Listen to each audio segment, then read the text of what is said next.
Yahobu, Bapak Ibu Pendeta, Sinenge, Majelis dan warga Gereja Amin, ini adalah channel YouTube Sinode Gereja Amin.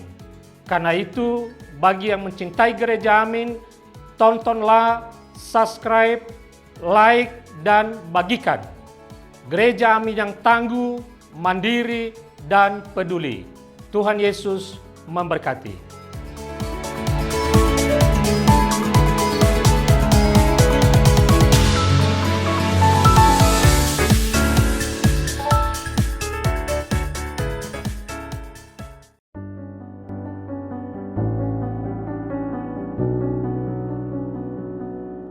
Shalom sahabat muda, senang dapat kembali menyapa sahabat sekalian melalui acara Youth for Christ bersama saya, Pendeta Novelman Wau dari PGIW DKI Jakarta.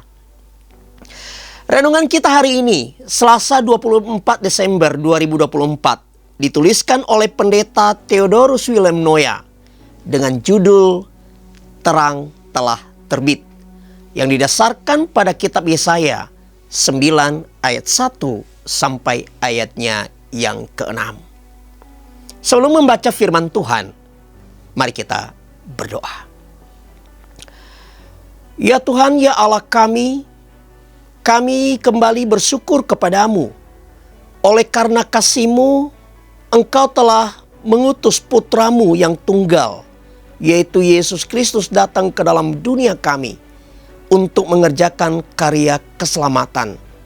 Dan terang itu telah ada di tengah-tengah kami. Tuhan, pada kesempatan ini kami kembali akan merenungkan tentang terang Kristus itu. Karena itu biarlah Engkau yang menolong kami memimpin dalam pembacaan dan perenungan firman ini. Terima kasih, demi nama Yesus kami berdoa. Amin. Sahabat, nats yang akan menjadi pusat refleksi kita hari ini adalah Yesaya pasal 9 ayat 1. Bangsa yang berjalan di dalam kegelapan telah melihat terang yang besar. Mereka yang tinggal di negeri kekelaman, atasnya terang telah bersinar. Sahabat muda, ada hal yang menarik yang biasanya terjadi ketika listrik padam dan kemudian menyala kembali. Biasanya saat lampu sedang menyala pada malam hari, lalu listrik padam, orang-orang akan berseru dengan nada kecewa. Sebaliknya, ketika lampu kembali menyala, orang-orang akan berseru atau bersorak dengan nada girang. Mungkin fenomena itu tidak terjadi di semua tempat, karena biasanya itu terjadi hanya di tempat-tempat tertentu saja. Ini menunjukkan bahwa kebanyakan orang tidak nyaman berada dalam kegelapan, karena tidak bisa beraktivitas dengan leluasan. Nubuat Nabi Yesaya berbicara tentang bangsa Israel yang sedang berjalan dalam kegelapan, karena berada di bawah ancaman kerajaan Asyur. Tanah Zebulon dan Naftali yang disebutkan pada bagian sebelumnya, Yesaya pasal 8 ayat 23, adalah dua suku di kerajaan utara yang sangat menderita di bawah penindasan Raja Tiglat-Pileser, yaitu Raja Asyur. Namun nubuat Nabi Yesaya mengatakan bahwa mereka yang tertindas akan dibebaskan. Ayat 3 dan 4.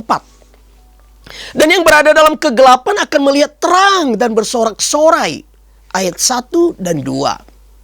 Sebab akan hadir seorang anak yang dijanjikan Allah untuk membawa pembebasan. Ayat kelima. Nubuat itu digenapi kemudian melalui kehadiran Yesus Kristus yang akan segera kita rayakan kelahirannya.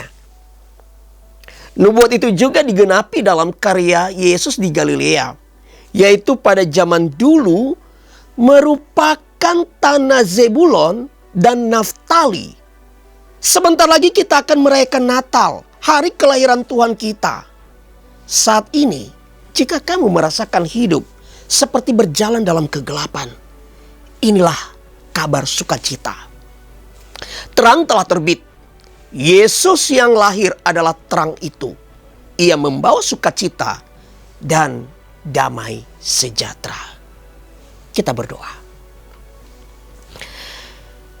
Syukur bagi Allah yang telah mengaruniakan kepada kami terang sejati, yaitu dengan datangnya Yesus Kristus ke dalam dunia ini. Satu hal yang kami mohon, kiranya Roh Kudus memampukan kami untuk terus setia berjalan di dalam terang Kristus sampai pada kesudahannya. Terima kasih, demi nama Yesus kami berdoa. Amin. Sahabat muda, demikian renungan kita hari ini. Jangan lupa subscribe, like, dan bagikan kepada teman-teman kita yang lain. Tuhan memberkati.